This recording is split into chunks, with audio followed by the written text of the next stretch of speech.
One of the things that I'm really convinced of is that God rules in everyday life. We may not necessarily see exactly what's happening and what He's doing. We may not see where He's taking us, but I believe that He rules in everyday life. Now, I think that's a little bit different than this idea that God has a plan for you, but just bear with me. And I think that He rules in the lives of everybody and not just people who are Christians. Let me tell you briefly my story. Some of you have heard it, some of you may not have. As I've mentioned, my dad got involved in politics somewhere when I was 8th or 9th grade. And while not involved in politics, but just, started going to seminars and things and reading stuff that was different than the mainstream. In fact, he became an independent and thought that both parties were corrupt and leading us in the wrong way. But anyway, as a result of that, I became very conservative, what people call conservative. I would have had a different, I'm not sure what we called it back then, but I was quite different in my politics and quite outspoken. And anyway, a guidance counselor, my senior year, was trying to help me to get off to a good college, told me that I would not do well at the university school system in California, and that I should consider this private religious college that she discovered. It was Pepperdine. Never heard of Pepperdine. So I ended up there and met a guy named Frank, and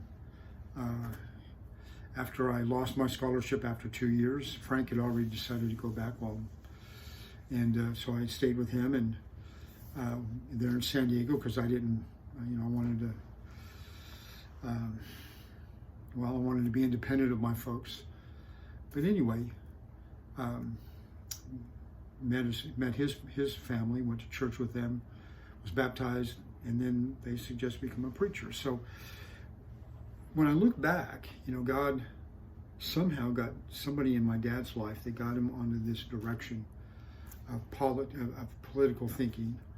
And then something in my life made me connect with my dad. And then then God got this guidance counselor in there who could get me to Pepperdine, and then got Frank there so I could meet him, and then down to San Diego to meet his folks. And so when we look back, and you can do this with your own life, kind of look back and see exactly how God was working in it, I think it helps us to see that God is working in our lives.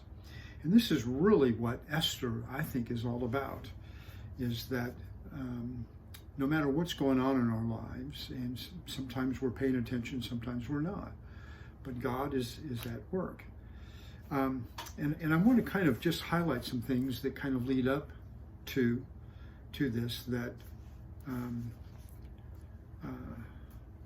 that illustrates that God is in control each and every day, and He's moving people around and causing this event or that event, and it's always got a trajectory forward. The Israelites, the law told them to be faithful to God, to have no other gods, but they didn't listen. And they split in two, and the 10 northern tribes went completely off the cliff into idolatry and never looked back.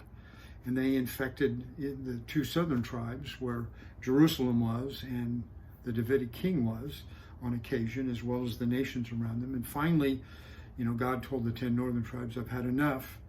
And He allows the Assyrians to come in, and the Assyrians just happen to take people off and split them up.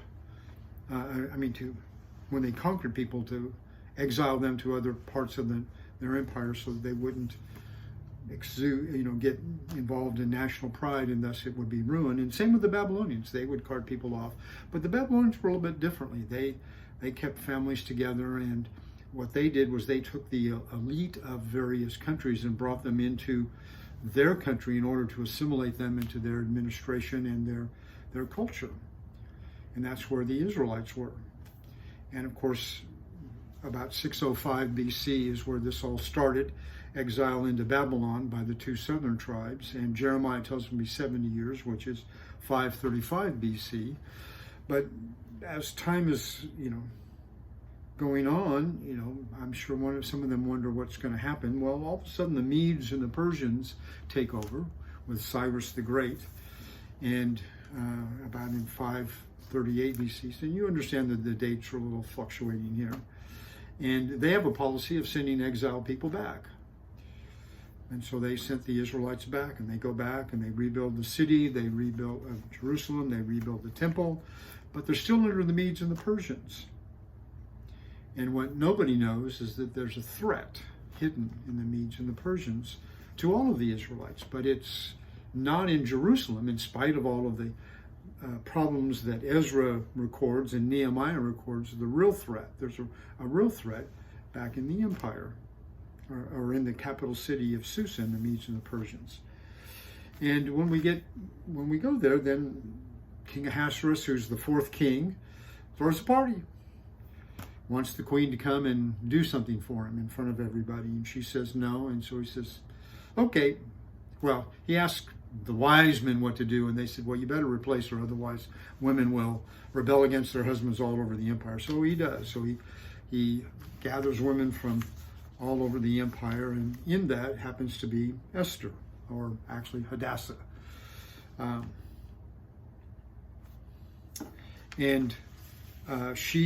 It just so happens that her parents died, and her cousin Mordecai adopts her and takes care of her. And Mordecai just happens to have this attitude of, let's kind of lay low and not broadcast who we are. And he tells her, when she's caught up in this, don't tell him, about your heritage. But Hadassah is something else, and she impresses everybody, the head of the harem, the king. And so she becomes queen, and Ahasuerus loves her more than everybody else. And then the threat surfaces. Haman is promoted, and he loves glory. Who knows where he got that from? And of course, he wants everybody to bow down to him. And for some reason or other, Mordecai doesn't bow. And Mordecai then reveals why he doesn't bow, because I'm a Jew. And so Haman vows to destroy Mordecai. Sends out a decree. Mordecai finds it, and he sends word to Esther, you got to do something about it. And so she calls for a fast for 3 days and makes a plan. And, without going into all the details of the plan, she reveals to the king that Haman is trying to kill her and her people. And of course, Haman's beside himself. And the king responds by executing Haman. And of course, what's interesting about this is he executes Haman on the gallows, the impaling stick, or shaft, or whatever you want to call it, that he had been building for Mordecai. And in fact, Haman was coming in to ask the king, could I do this to Mordecai a few days early, because he's really getting on my nerves. And then the very thing that he thought would destroy Mordecai and his people is the very thing in which destroyed him and his family. So the king executes Haman and hangs Haman on the gallows that Haman had built for Mordecai. And then the king helps further by issuing a new decree that says the Jews can defend themselves against anybody who attacks them. And so the Jews are saved. Now, we think just about the Jews there in Susa, but it's all over the empire. The Medes and the Persians rule that whole area, and they rule the Jews out in Jerusalem. And so Esther isn't just about saving the Jews in Susa, it's about saving the Jews, if you will, worldwide. And what's interesting, though, is that God, as you think through the scriptures and as you see all the steps that take place up to this, God is fully in charge in spite of our sin, in spite of our refusal to do his will. And so God rules in everyday life. There's no getting around that. And what we and I want to remind you of sort of the key text in Esther chapter 4, verses 13 and following. Then Mordecai told them to reply to Esther, "Do not imagine that you in the king's palace can escape any more than all the Jews. For if you remain silent at this time, relief and deliverance will arise for the Jews from another place, and you and your father's house will perish. And who knows whether you have not attained royalty for such a time as this." So then Esther told them to reply to Mordecai, "Go assemble all the Jews who are found in Susa and fast for me. Do not eat or drink for 3 days, night or day. I and my maidens will also fast in the same way, and thus I will go to the king, which is not according to the law. And if I perish, I perish." So Mordecai went away and did just as Esther had commanded him. So here in Esther, we see this threat. And it's not just about Esther and Mordecai in there. It's about the whole kingdom, and it's about Jews who are back in Jerusalem. So even though the Jews have returned from their exile, and they've rebuilt the temple, they've rebuilt the city, they've started worshiping the way, back the way they're supposed to, or at least they've got things kind of set up, everything, and they're settling back in. They're still a threat. And this in Esther, and even though God is kind of quiet himself about all of this, he doesn't do any miracles. He doesn't, he doesn't say anything to Esther or Mordecai. He's just kind of silent. He's still at work. And so we know from Esther then that there are things happening all the time that threaten God's people. And when we look at Esther, we need to remember that that very same God, the God of Israel, who watched over them and helped them and saved them and delivered them on many occasions, he still works today. And as his people, we experience difficulties, both small and great, in all points in between. There are threats to our very existence, individually and collectively. But that same God is still at work today. He's still doing what needs to be done. And what I need to see is that he might not fix my problem today because he's working on a solution that's down the road. As you think about the history leading up to what happened with Esther, there were all kinds of events that happened along the way. And God was using those in order to get Esther to the right spot. The same is true in the story of Joseph. His brothers sell him into slavery, and then he gets thrown into prison, but then he ends up on the throne. And people come in and out of his life that move him along in order to get him down there. But it didn't. I'm sure that once Joseph was settled in Egypt, every night he got on his knees and says, "Please, God, get me out of this." But God was working on a solution that was bigger than Joseph. And it wasn't until his brothers showed up that Joseph figured it out. And so you see, he might not fix your problem or my problem today because the solution is down the road. And so my problem might need other people in other events in order to be solved. God wanted me, I'm pretty sure God wanted me to be a preacher. Not that I'm anything great or that I've done big things for God, but he wanted me to be a preacher. And so he kind of moved people in and out of my lives and got people into the lives of my dad, the life of my dad, so that I could get to where I needed to be and figure out, And then when Helen Riley said, "Why don't you become a preacher?" Boom, it all came into place. And then, of course, there's other things going on as well. So, and what's interesting is that sometimes my solution, brings me to a point where I can help somebody else as well. So in light of this, and even though, these things may not necessarily apply directly, you can't necessarily pull them from Esther, what do we do in the meantime, knowing that God does rule in everyday life? And I think that that's what Esther shows that God is at work whether we're aware of it or not. Well, here's my suggestions for handling God working in our lives and ruling in our lives each and every day. First of all, we need to pray. And that's exactly what Esther, I'm pretty sure, and Mordecai were doing with the fasting. In the Old Testament, fasting always goes with prayer. In fact, fasting is a means to the end, or to the end of praying and not letting anything in there. Fasting is going without food so that we could focus on prayer. Fasting is going without food so that we can mourn, so that we can repent. And so here I'm pretty sure that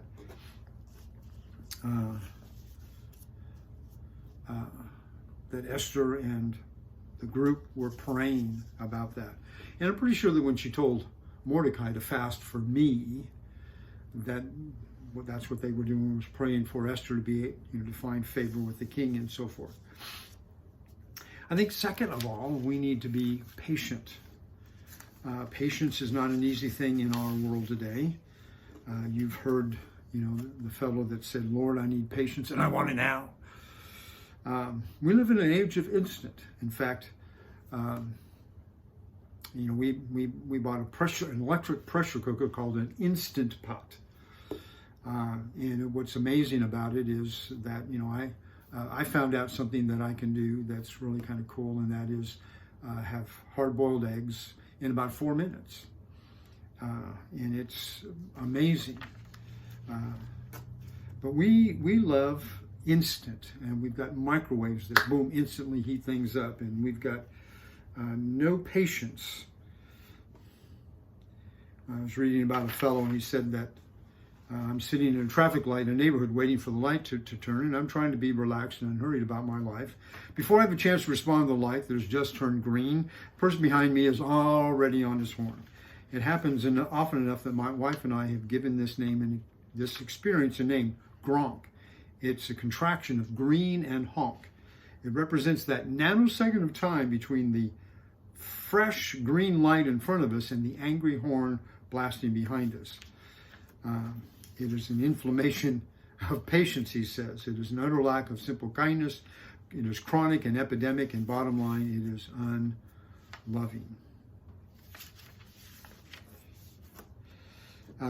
You see, we need to be patient, because when we are frustrated, when we allow the difficulties of what goes on around us to weigh heavy on us, then we get cranky and we become Gronk. When people don't do what we want, boom, we jump all over them and so forth. And so being patient means that we're telling God, I know that you're working on the solution, and I'm not going to take it out on anybody because I'm frustrated, and I'm not going to take it out on you either. And so I think that's always the case, is that every day we just need to be patient no matter what's going on. Maybe things are going well for you right now. Learn to be patient when things are going well, because when things aren't going so well, you're going to need that patience. But you also need to be active during this time. Now, I'm not talking about, being active, you might be seeking a solution. Stop and think about Mordecai. He finds out that there's a threat. And the first thing he does is he sends word to Esther. He said, "Fix this." So he knew that she had she was placed in a spot where she could do something about it. And you might have a difficulty, and you might know of somebody that can do it, that can fix you. So you can go to them. But also, being active is not just about seeking a solution. It's also about being active just in terms of doing what you know is right in all the situations. You might be so frustrated with what's going on that you don't see that there's something over here that needs fixed. And you might miss it because of your frustration. You might see that this person needs some help. And because you're so frustrated and impatient, you might miss what they need. And so you need to be active in seeking to do what's right in all the situations. Right? It might not have anything to do with your problem. It might not have anything to do with solution that you're seeking, but things happen in your life that need to be taken care of. And so you need to be actively doing the righteousness of God in all your situations each and every day. That's, Mordecai went in search of a solution. He was active, but we need to be active just in serving God every day. Don't let your frustration of this problem keep you from serving God. I also think that you need to be looking as well. Mordecai, when he heard about this threat, he knew exactly where to look. Esther, you're in place. And he says, who knows whether or not you've attained royalty for such a time as this. Now, such a time as this might be small. It might be big. It might be somewhere in between. But we all experience those kinds of things. God's people are always, I think, going to be under threat in some way. God's people are always going to be experiencing difficulties because Satan's there. I mean, look at Job here. Job's going about life carefree, but he's faithful. And then Satan comes along and challenges God to see whether or not Job is really, really faithful. And Job didn't know what was going on. But Mordecai saw that Esther was in place. And of course, Esther saw that she was in place. She saw that she had the means and the opportunity to go and do something about this solution. Now, she was dealing with something that affected everybody, not just her. Well, it did affect her because Mordecai says, don't think you're going to escape. But, and maybe she didn't realize the magnitude of what's going on, the fact that this threat would have destroyed the people in Jerusalem and the temple and everything. So we need to be looking, and we need to be aware of the fact that that God might bring help from an unusual source. The book of Judges, I think, is fascinating to me because here the Israelites call out for help when they get oppressed by a foreign country. And God sends them a judge, a deliverer that is unexpected. There's Jephthah. There's Gideon, who's kind of skittish. Oh, I'm not sure I'm the right one. Can you do this? Can you do that? Can you do this? He's looking for confirmation constantly from God. Then there's Jephthah. He's the son of a harlot, even though his father is rather well known, and he's got all kinds of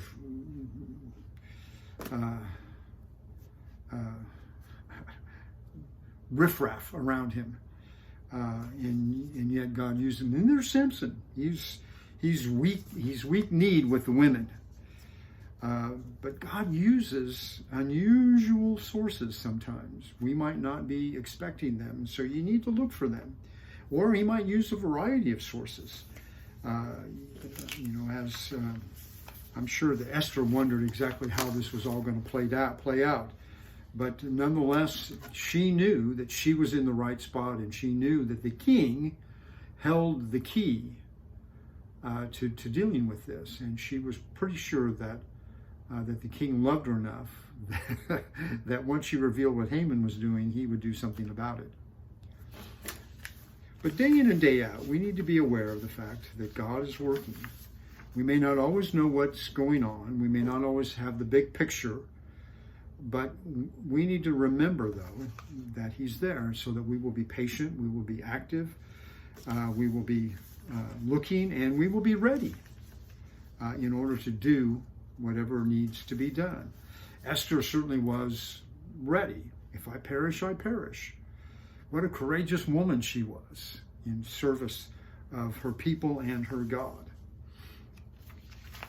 This fellow was writing, recently I was in the Philadelphia airport on a flight to a distant city.